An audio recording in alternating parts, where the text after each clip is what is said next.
Cardiologist doctor Hemant Chaturvedi. वर्तमान में आप इटर्नल हॉस्पिटल जयपुर के नॉन इन्वेजिव कार्डियोलॉजी में हेड और हार्ट फेलियर क्लिनिक के कोऑर्डिनेटर इंचार्ज भी हैं। आपको करीब 12 वर्षों से अधिक का अनुभव है।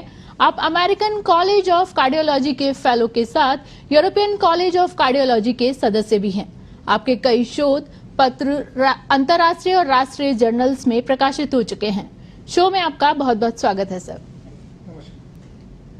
सर, जैसा कि हम बात कर रहे हैं कि जिस तरह से सर्दियों में हार्ट अटैक के मामले जो हैं वो बढ़ जाते हैं, तो इनकी क्या वजह रहती है और इससे किस तरह से बचा जा सकता है?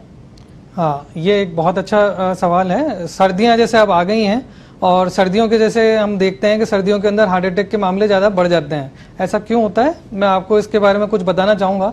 सर्दियों में एक्चुअली क्या होता है कि हमारे जो शरीर के बाहर का जो टेम्परेचर होता है वो काफ़ी कम होता है सर्दियों के कारण, और हमारे शरीर का जो कोर टेम्परेचर होता है हमें वो मेंटेन करना पड़ता है। इसके कारण क्या होता है, जो शरीर को अपनी एक कंपनसेटरी मैकेनिज्म होती है that is called as sympathetic nervous system.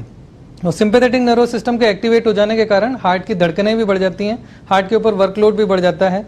साथ ही बाहर के जो जैसे आउटर जो एनवायरनमेंट है वो बहुत ज़्यादा ठंडा होता है, तो पेरिफेरल वेसोकंस्ट्रिक्शन होता है, जिसके कारण के जो हमारे हार्ट को जाने वाली जो नसें होती हैं जिनके अंदर जो ब्लड होता है वो हार्ट की जो नसें होती है वो सिकुड़ जाती हैं ठंड के कारण। तो उस वेसोकंस्ट्रिक्शन के कारण जो खून होता है वो थोड़ा गाढ़ा हो जाता है, उनमें थक्के बनने की संभावना भी बढ़ जाती है।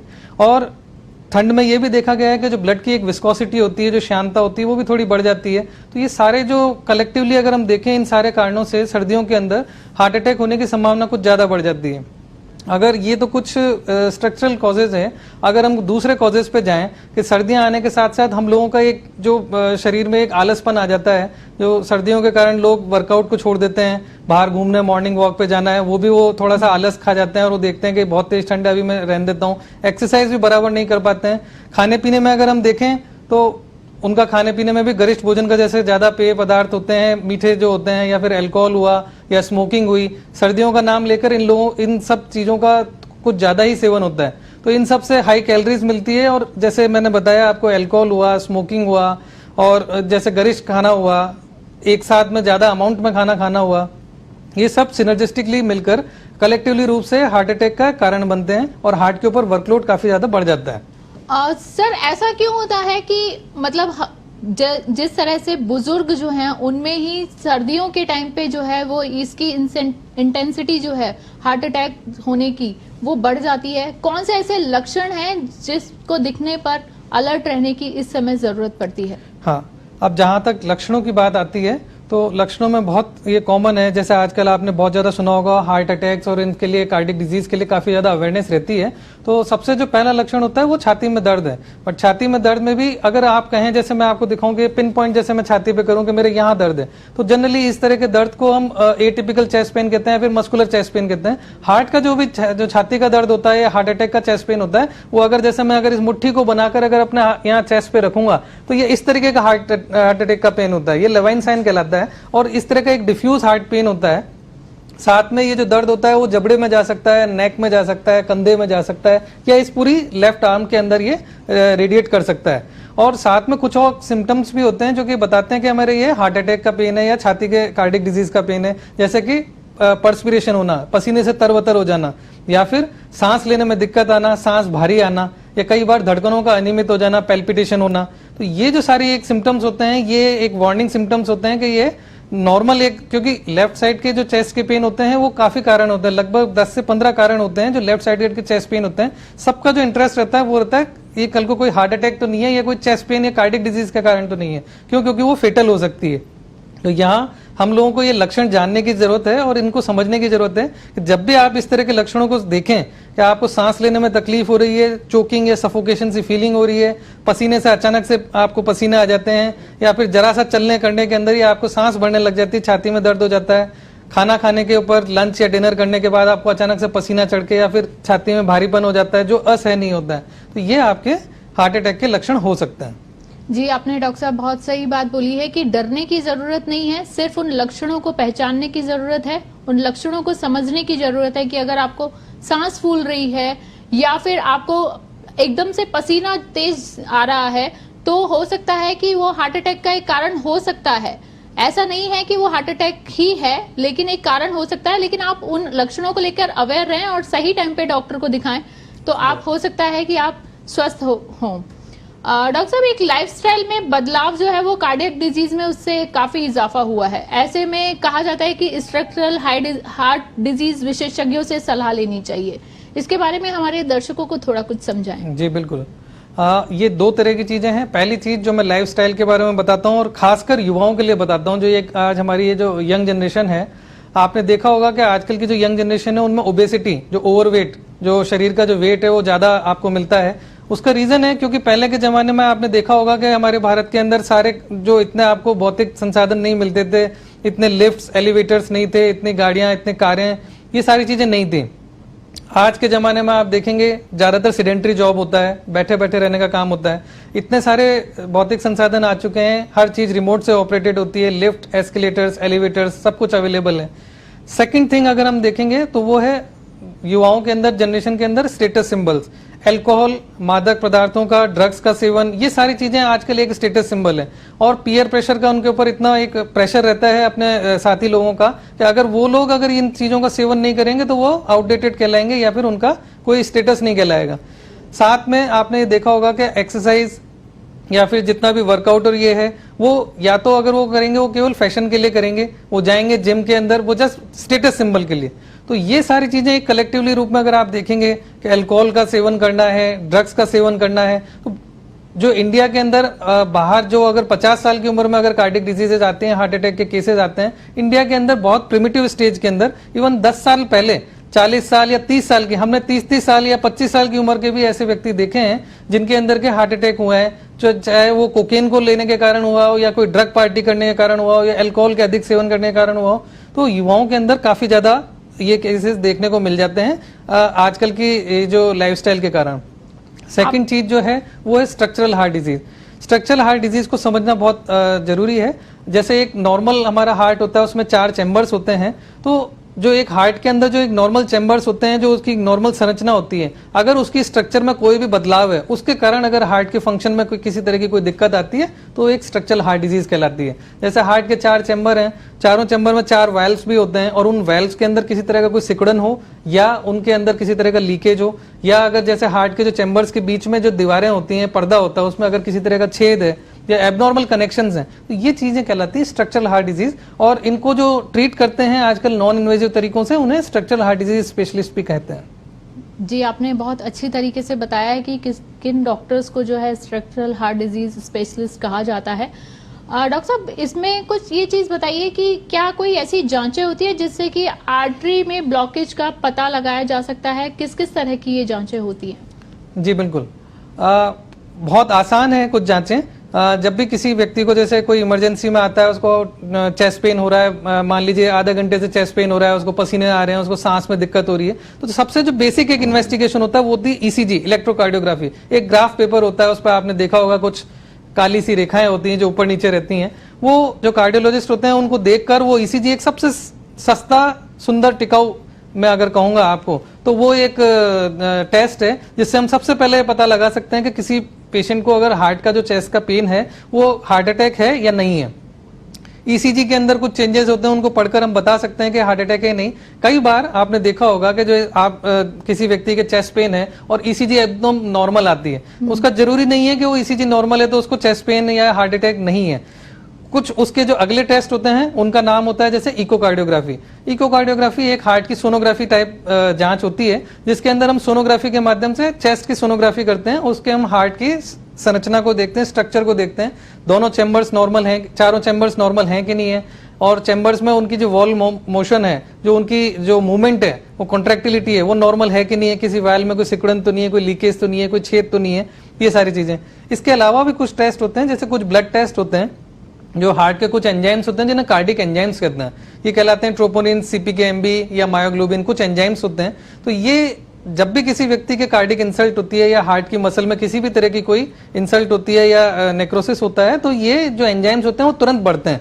तो इनका कुछ टाइम पीरियड होता है 6 घंटे से लेकर 16 घंटे तक। तो ये अचानक से इनका ब्लड के अंदर लेवल बढ़ जाता है। तो उनसे भी हम ये पता लगा सकते हैं कि भाई किसी तरह का कोई हार्ट का पेन है या ये कार्डिक अटैक है या ये एक नॉर्मल है। अगर ये सारी चीजें भी नॉर्मल आती है तो हम ऐसे मरीज के लिए हमारे पास स्ट्रेस टेस्ट भी होते हैं, जैसे कि ट्रेडमिल टेस्ट होता है। अगर जिस मरीज के आपने देखा होगा कि भाई सारी जांचें तो नॉर्मल आ रही है तो हम उसको स्ट्रेस टेस्ट ऑफर करते हैं। उस ट्रेडमिल टेस्ट में हम उसको पट्टे पे चलाने का काम करते हैं और उसकी छाती के ऊपर इलेक्ट्रोड से हम ईसीजी से जोड़ दिया जाता है, जो कि स्क्रीन पर आता रहता है। जब वो एक्सरसाइज करते हैं और उस दौरान अगर उनकी ईसीजी में कुछ चेंजेस आते हैं तो उससे हमें पता लगता है कि आर्टरी के अंदर ब्लॉकेज है कि नहीं है। तो वो भी एक साधन होता है। और इन सब के बाद जो मोस्ट कॉमनली आप लोगों ने सुना होगा कि कोरोनरी एंजियोग्राफी, ये भी दो तरीके से होती है। एक तो इंटरवेंशनल, जो कि नॉर्मल हर जगह आपको सुनने को मिलती है कि एक डाई इंजेक्ट की जाती है और आपका एंजियोग्राम देखा जाता है हार्ट का, सारी कोरोनरी आर्टरीज देखी जाती है कि कितना क्या % ब्लॉकेज है। और ज्यादातर जो आपने देखा होगा यंग लोगों में जिनके की फैमिली हिस्ट्री है, जिनके परिवार में किसी को हार्ट अटैक हो चुका है, उन लोगों को अगर मन में ये संशय या क्यूरियोसिटी है कि मेरे को हार्ट अटैक है तो नहीं, या हार्ट की कोई डिजीज तो नहीं है, मेरे ब्लॉकेज तो नहीं है, तो उन लोगों के लिए सीटी कोरोनरी एंजियो एक जांच होती है, जिसमें एक नॉर्मल सीटी स्कैन जैसे होता है वैसे सीटी स्कैन होता है, बट उसमें एक डाई या शाई इंजेक्ट की जाती है, जिससे कि जहां जहां वो शाई जाती है वहां वहां अपने को पता लगता है कि नॉर्मल एंजियोग्राम है, आर्टरी नॉर्मल है, और जहां वो नहीं जाती है वहां ब्लॉकेज होता है। तो ये कुछ एक जांचें हैं जिनसे हम बड़ी आसानी से पता लग सकते हैं कि ये ब्लॉकेज है कि नहीं है, और अगर ब्लॉकेज है तो किस लेवल का है, उसको हमें ट्रीट करना है कि नहीं करना है, या केवल दवाइयों के माध्यम से ट्रीटमेंट होगा। तो ये कुछ जांचें इस तरीके से। जी, आपने बहुत अच्छे तरीके से बताया डॉक्टर साहब कि किस किस तरह की जो जांचें हैं वो करवाई जा सकती हैं। इस तरह अगर प्राइमरी लेवल पे अगर आपको कोई जांच करवानी है, आपको लगता है कि आपके चेस्ट में हल्का सा पेन है या किसी तरह का आप स्ट्रेस महसूस कर रहे हैं, तो ईसीजी सबसे पहले जो प्राइमरी जांच जो होती है वो ईसीजी करवानी चाहिए। उसके अलावा आपने बताया 2D इको होती है इसके लिए, ट्रेडमिल टेस्ट होता है इसके लिए, सीटी एंजियोग्राफी होती है इसके लिए।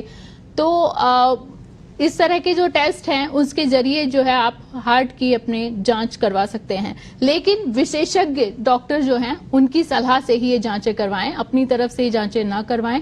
इसी के साथ यहाँ रुकते एक छोटे से ब्रेक के लिए। बनी रहिए पत्रिका टीवी के साथ।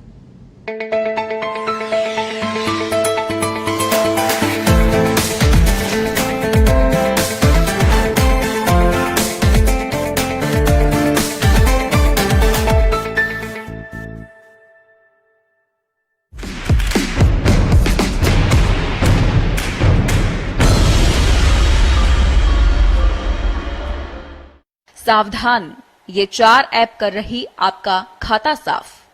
ऑनलाइन फ्रॉड इन दिनों सबसे बड़ी समस्या बन गया है। इससे बचने के लिए स्टेट बैंक ऑफ इंडिया ने ग्राहकों के लिए अलर्ट जारी किया है। बैंक के मुताबिक 4 app AnyDesk, quick support, team viewer और मिंगल व्यू ऐप को भूलकर भी अपने मोबाइल में इंस्टॉल न करें, नहीं तो आपका खाता खाली हो सकता है। 4 महीने में स्टेट बैंक के 150 ग्राहकों को 70 लाख से ज्यादा की चपत इन ऐप से लग चुकी है। जालसाज बातों में फंसाकर ऐप डाउनलोड करा लेते हैं और खाता साफ कर देते हैं। बढ़ती घटनाओं को देखते हुए स्टेट बैंक ने अपने खाता धारकों से कहा है। एसबीआई ने अपने खाता धारकों को यूनिफाइड पेमेंट सिस्टम को लेकर भी सतर्क किया है। कहा कि किसी भी अज्ञात सोर्स से यूपीआई कलेक्ट रिक्वेस्ट या क्यूआर कोड स्वीकार न करें और सावधान रहें।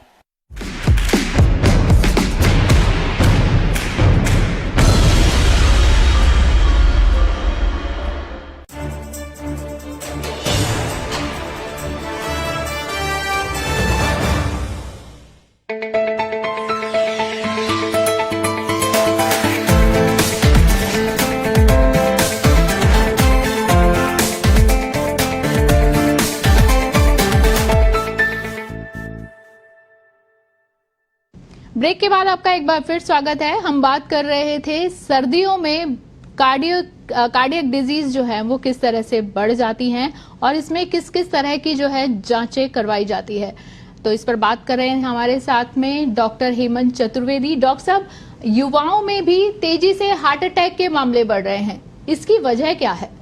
हाँ, जैसे मैंने अभी आपको पहले भी बताया, युवाओं के अंदर मेनली आपने देखा होगा आजकल जो एक स्टैंडर्ड जो अपना स्टेटस सिंबल की तरह वो लेते हैं, तो आजकल अल्कोहल का, जो ड्रग्स का, ये जो मादक पदार्थों का, तो इनका जो चलन है, वो सेवन है, वो काफी ज्यादा बढ़ गया है। अब उनको ये नहीं पता कि जैसे एक स्टेटस सिंबल एक अपनी जगह है, लेकिन इनसे हार्ट के ऊपर, हार्ट की मसल्स के ऊपर बहुत घातक प्रभाव हो सकता है। आजकल कई केसेस ऐसे सुनने को मिले हैं कि कोकेन के सेवन से अचानक से हार्ट अटैक हुआ और वो फेटल हो गया और लाइफ चली गई 22 साल के लड़की की। तो ये एक मैंने आपको एग्जाम्पल दिया है, पहली चीज। और दूसरी चीज ये है, आज आपने देखा होगा जैसा कि काफी ज्यादा ओवरवेट रहते हैं और जैसे कि सेडेंट्री जैब काफी ज्यादा है। आजकल सारा जो काम है हमारा, वो भौतिक संसाधन काफी ज्यादा हमारे पास अवेलेबल है। तो जो पहले एक फिजिकल वर्कआउट अपने आप होता था, जो नॉर्मली हम कहीं पर भी जाते थे 1-2 किलोमीटर पैदल चल के जाते थे या फिर सीढ़ियां भी चढ़ते थे, तो वो भी एक तरह का अपने आप में वर्कआउट था। पर आजकल आपने देखा होगा लिफ्ट्स हैं, एस्केलेटर्स हैं, सारी चीजें अवेलेबल हैं। तो इस तरह की जो सारी चीजें हैं, साथ में आपने ये देखा होगा कि जो फैमिली हिस्ट्री वो काफी इंपॉर्टेंट है। जो आपने कई जो अपने जैसे माता पिता में या किसी में ताऊ जी में, चाचा में, किसी में हार्ट की डिजीज अगर मिली है, तो ऐसे युवाओं के अंदर में भी इस तरह के सिम्टम्स मिलने की संभावना बहुत ज्यादा होती है। तो खासकर ऐसे युवाओं के लिए मैं ये कहना चाहूंगा कि स्क्रीनिंग टेस्ट जो होते हैं, जो 40 साल की उम्र में ही हमें आजकल अपना एक तरह से कंप्लीट चेकअप कराना चाहिए, जिसके अंदर हार्ट का भी चेकअप होता है। और एनुअली या हद से 2 साल में एक बार तो एटलीस्ट अपना हार्ट का चेकअप आपको रिपीट कराना चाहिए। जितना जल्दी आपको इसके सिम्टम्स मिल जाएंगे, जितनी प्रिमिटिव स्टेज में या प्राइमरी स्टेज में अगर डिजीज होगी, उसके ठीक होने के या उसके कॉम्प्लिकेशन ना होने के चांसेस उतने ही ज्यादा होते हैं। डॉक्टर साहब, आपने ये बात बहुत सही बताई है कि आज जो युवा है जो है वो अपने स्टेटस सिंबल के चक्कर में अपनी लाइफस्टाइल खराब कर रहा है। इसलिए जरूरी ये है कि आप अपनी सही दिनचर्या रखें, अपनी इस लाइफस्टाइल को जो है स्टेटस सिंबल ना बनाएं, ताकि इस तरह की जो बीमारियां हैं उनसे आप दूर रह सकें। अब कुछ पोस्ट कोविड पेशेंट्स जो है ना, उनके बारे में बात करना चाहेंगे डॉक्टर साहब। पोस्ट कोविड में बीपी की समस्या जो है वो लोगों में काफी बढ़ रही है, इसे कैसे दूर किया जा सकता है? बिल्कुल, जब आपने देखा होगा कि कोविड महामारी, जो कोविड-19 की महामारी अचानक से आई थी, तो पूरा विश्व इसमें से कोई भी इसके लिए प्रिपेयर नहीं था। किसी को इस वायरस के बारे में ज्यादा जानकारी नहीं थी कि किस तरीके से क्या इफेक्ट करेगा बॉडी पर, कैसे क्या रहेगा। साथ ही हमने देखा कि अचानक से कोविड महामारी आने के बाद पर डे की न्यूज आती थी, पत्रिका, टीवी हो, चाहे दूरदर्शन हो, चाहे और चैनल्स हो, सब जगह एक ही तरह की महामारी की न्यूज थी कि आज इतने लाख केस आए, आज इतने 1,500 के करीब मौतें हुई है, इतनी मोर्टेलिटी हुई है, आज फला कॉलोनी के अंदर वो। तो ये जो एक भय का माहौल हुआ, एक पैनिक क्रिएट हुआ, तो इससे लोगों के मन में एक तरह से मैं कहूंगा कि एंजाइटी एक तरह से हुआ, एक मानसिक अवसाद हो गया। उनको ये लगने लगा कि हम अपने स्वजनों को खो सकते हैं। लोगों का एक दूसरे से आइसोलेशन हो गया, लोग एक दूसरे से लॉकडाउन हो गया, मिल नहीं सकते थे एक दूसरे से आपस में। तो जो वो एक मेंटल टेंशन एक क्रिएट हुआ, स्ट्रेस हार्मोन्स जो क्रिएट हुए, उसके कारण से जो ये बीपी एकदम से सर्ज हुआ। साथ में मैं आपको बताना चाहूंगा कि कुछ रिसर्च जो पेपर्स हैं, उनके अंदर ऐसा भी आया है कि एक ACE2 करके एक एंजाइम्स होता है, एंजियोटेंसिन कन्वर्टिंग एंजाइम, वो जनरली देखा जाता है कि हार्ट के, लंग्स के अंदर और जो अपने GI सिस्टम होता है और किडनीज होते हैं, इनकी मेम्ब्रेन्स में मिलता है। ये जो एंजाइम्स होता है, जो कोविड-19 जो वायरस है, वो इस एंजाइम से जुड़ सकता है, उसकी एफिनिटी होती है और संभवतः है वो उसके फंक्शंस को, फंक्शनैलिटी को प्रभावित करता है। उसके कारण भी ऐसा माना जाता है कि कई लोगों में बीपी देखने को मिला है और बीपी बढ़ा हुआ आया है या फ्लक्चुएट करता है। तो मोस्टली अगर आपसे कहूं तो कोविड के अंदर अगर हम देखें तो एक तरह का जो ये मानसिक अवसाद, मानसिक स्ट्रेस है, जो लॉकडाउन के कारण, जो आइसोलेशन के कारण, जो फियर जो एक पैदा हुआ है, पैनिक, कि कल को ऐसा नहीं हो कि भाई हम भी लॉकडाउन में, यानी इस कोविड महामारी के अंदर हमारी भी मृत्यु ना हो जाए या हमारे किसी स्वजन से हम बिछड़ ना जाए। तो मेन चीज जो अगर हमने देखा है वो हाइपरटेंशन का कारण है, वो मेंटल स्ट्रेस रहा है। और कुछ एक और भी कारण है जो कि अभी शोध में चल रहे हैं, ट्रायल्स में, उसका भी अभी पता लगेगा।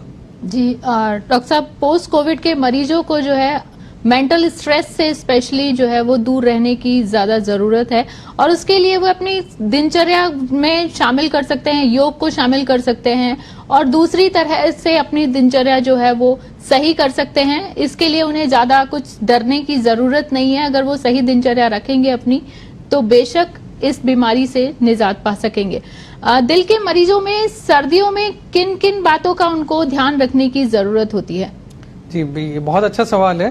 सर्दियां जैसे ही आ जाती हैं, हमें कुछ एक बातों का बहुत ध्यान रखना चाहिए। पहली चीज, जैसे मैंने आपको बताया कि सर्दियों के समय में हम गरिष्ठ भोजन ज्यादा लेते हैं और खाना जो होता है वो ज्यादा अमाउंट में खाया जाता है। और हार्ट के जो पेशेंट्स होते हैं या फिर एक नॉर्मल पेशेंट्स में भी अगर हम एक साथ ज्यादा अमाउंट में बिंज ईटिंग करेंगे या फिर ज्यादा अमाउंट में खाना खाएंगे, तो बॉडी को, उसको मेटाबॉलिज्म के लिए, उसके पचाने के लिए ज्यादा हार्ट के ऊपर वर्कलोड पड़ेगा, ज्यादा हार्ट को काम करना पड़ेगा, तो हार्ट के ऊपर ज्यादा वर्कलोड पड़ता है। तो हमारा जो खाना होना चाहिए, हमारा जो भोजन होना चाहिए, वो फ्रीक्वेंट एंड मिनी मील्स होना चाहिए। दैट मीन्स हम छोटा छोटा अमाउंट में लें और चाहे उसको हम ज्यादा बार ले सकते हैं, लेकिन एक बार में ज्यादा नहीं खाना है, पहली चीज। दूसरी चीज है वो है सॉल्ट, जो नमक।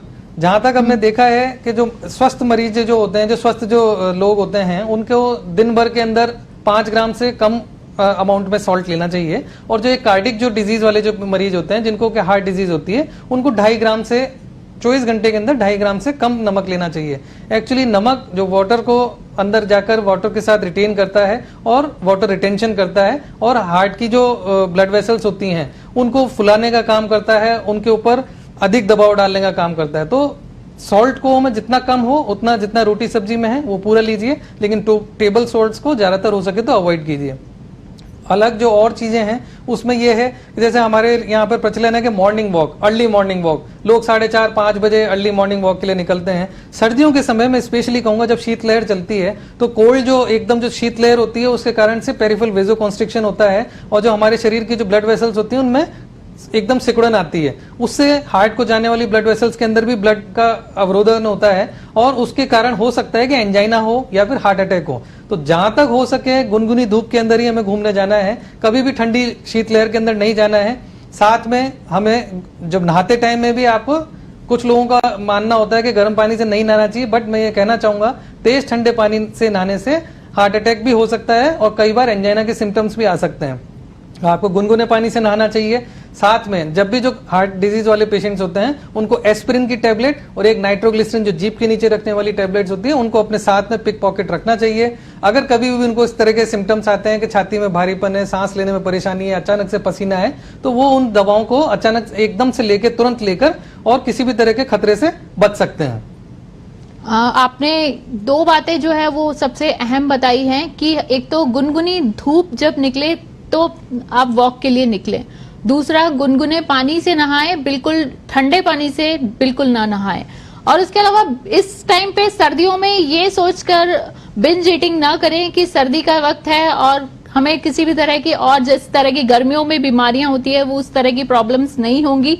तो बिंज ईटिंग बिल्कुल ना करें, और साथ में जिस तरह से डॉक्टर साहब ने बताया कि नमक का जो है, टेबल सॉल्ट का सेवन जो है वो नहीं करें। आप जितना आपकी सब्जी में, आपके खाने में जितनी नमक की मात्रा है उसी का ही सेवन करें।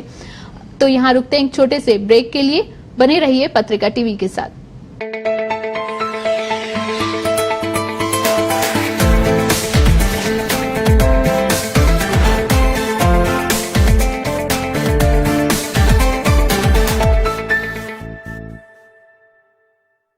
चाहे कोई कानों पर हाथ रख ले या फिर दिल पर पत्थर या आंखों पर पट्टी ही क्यों ना बांध ले, लेकिन हम हमेशा जनता की तकलीफों को समझते हैं और कभी चुप नहीं बैठते। हमने हर वो मुद्दा उठाया जो आम आदमी से जुड़ा है। प्रशासन को हमारी बात सुनने पर और लोगों की परेशानियों का हल निकालने पर मजबूर किया। हमारी आवाज ना कभी रुकी है ना थमी है। हम हैं आपकी अपनी राजस्थान पत्रिका।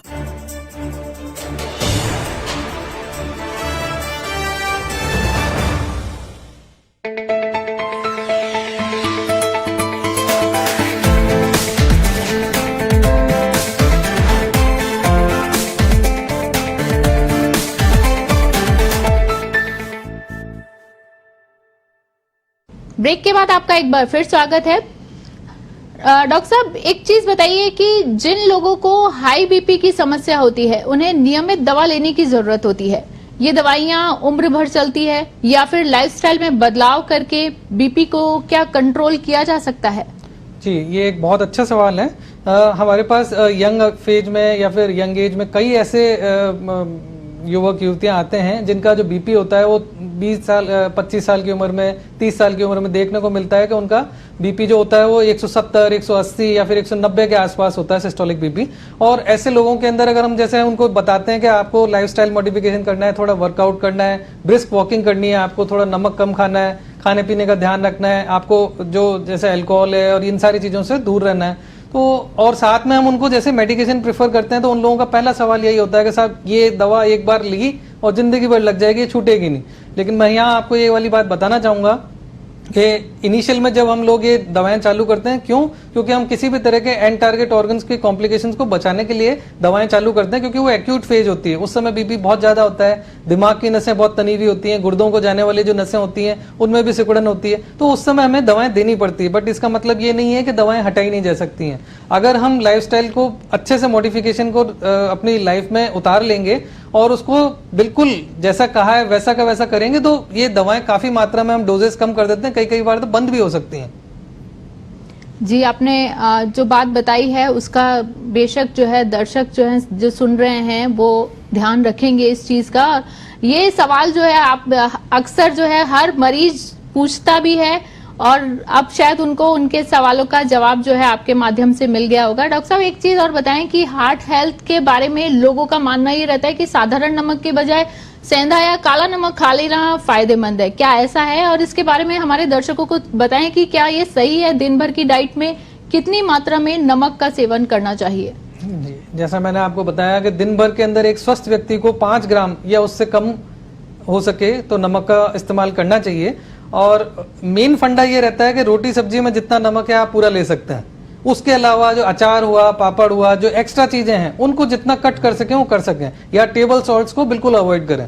और जहां तक बात आपने कही सेंधा नमक वाली बात कही, तो ये एक भ्रम है जो कि काफी ज्यादा प्रचलित है कि सेंधा नमक के अंदर सोडियम कंटेंट कम होता है, बट ये सही नहीं है। सोडियम कंटेंट उसके अंदर भी उतना ही है, और सोडियम कंटेंट इतना तो है ही सेंधा नमक के अंदर भी कि वो हाइपरटेंशन क्रिएट कर सके, तो ये बात तो सही नहीं है। हाँ, ये बात जरूर है कि सेंधा नमक में पोटेशियम का कंटेंट थोड़ा ज्यादा होता है, जो कुछ हद तक स्वास्थ्य के लिए ठीक है, लेकिन अगर इसको कहकर और इस भ्रम में रहकर हम अपने सॉल्ट के कंटेंट को बढ़ा लें सेंधा नमक करके, तो ये गलत रहेगा।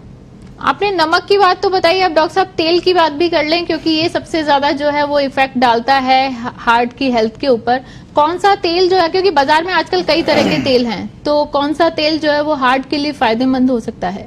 हाँ, ये सवाल काफी ज्यादा पूछा जाता है। इसमें बहुत इंपॉर्टेंट है कि जो सरसों का तेल मैं आपको बताऊंगा, उसका रीजन भी दूंगा। हमारे हार्ट की हेल्थ के लिए जो mono unsaturated fatty acid and poly unsaturated fatty acids वाले जो तेल होते हैं, जिनसे मूफा और पूफा कहलाते हैं, तो वो जो तेल होते हैं वो सबसे ज्यादा हेल्दी हो रहते हैं। क्यों? क्योंकि इनके अंदर फ्री रेडिकल्स कम होते हैं, ये एंटीऑक्सीडेंट वाले होते हैं, और इनसे इन्फ्लेमेशन भी कम रहती है, और हार्ट की जो नसों के अंदर जो सिकुड़न है या फिर जो कोलेस्ट्रॉल, जो चर्बी जमने की जो दर है, वो भी इनसे कम रहती है। साथ ही इसके अंदर सरसों के तेल के अंदर जैसे कि लिनोलिक एसिड है, वो भी रहता है, जो कि प्लेटलेट के एग्रेशन को भी कम करता है। साथ में इसमें एलाइल आइसोथायोसाइनेट भी रहता है। ये कुछ एक कंटेंट्स हैं जो कि इस तेल को हृदय रोगियों के लिए एक वरदान की तरह मानते हैं। साथ ही मैं आपको बताना चाहूंगा कि हो सके तो सरसों का तेल, या फिर अगर हम अलग अलग किस्म के तेल को हर 2-3 महीने के अंदर हम चेंज करते रहेंगे अलग अलग पैटर्न में, जैसे कभी आपने मूंगफली का लिया, कभी सोया का लिया 2 महीने, कभी 2 महीने सरसों का तेल लिया, ये सबसे बेस्ट रहता है। क्यों? क्योंकि इनके अंदर जो ओमेगा 3 फैटी एसिड्स रहते हैं, लिनोलिक एसिड्स रहते हैं, इनका जो कंटेंट्स रहता है वो एक बैलेंस अमाउंट में रहता है, और शरीर के लिए और हार्ट हेल्थ के लिए बहुत जरूरी रहता है। तो सरसों का तेल मैं अगर आपको सजेस्ट करूंगा तो सबसे बेस्ट रहता है। बाकी आप अलग अलग किस्म के तेल को बदल बदल के यूज में लेंगे, वो सबसे अच्छा रहेगा। जी, आपने बहुत अच्छी बात बताई है कि हमारे दर्शक जो हैं वो इस पे ज्यादा स्ट्रेस देंगे कि वो किस तरह का तेल जो है वो इस्तेमाल कर सकते हैं। आपने जिस तरह से बताया कि अलग अलग तरह के तेल जो है वो एक आप टाइम पीरियड बांध लीजिए कि इतने वक्त तक आपको इस तेल को यूज में लेना है, इतने वक्त तक इस तेल को यूज में लेना है। अगर अलग अलग तरह से आप बांटकर तेल का इस्तेमाल करेंगे तो वो आपके हार्ट के लिए बेस्ट रहेगा। डॉक्टर साहब, आप हमारे शो में आए, आपने इतनी सारी जानकारी, महत्वपूर्ण जानकारियां हमारे दर्शकों को दी, उसके लिए आपका बहुत बहुत धन्यवाद। नमस्कार। तो अब मुझे भी दीजिए इजाजत। नमस्कार।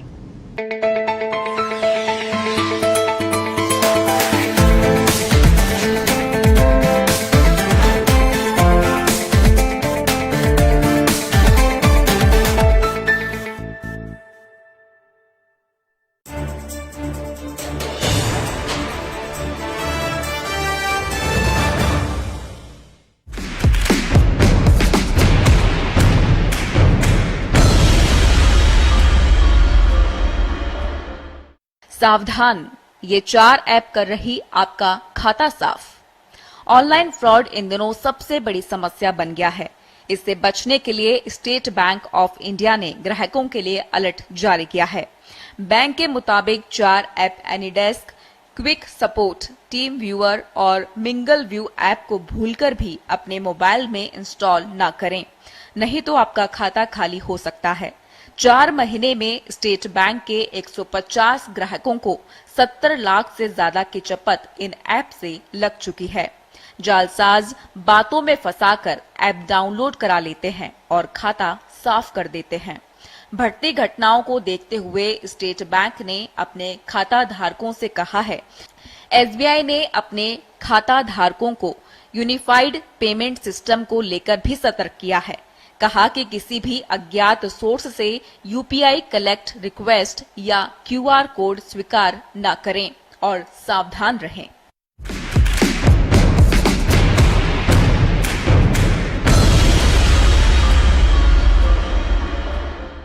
हर सदस्य यहाँ सुना रहा बदलाव की कहानी, क्योंकि परिवार ही है हमारी जिंदगानी।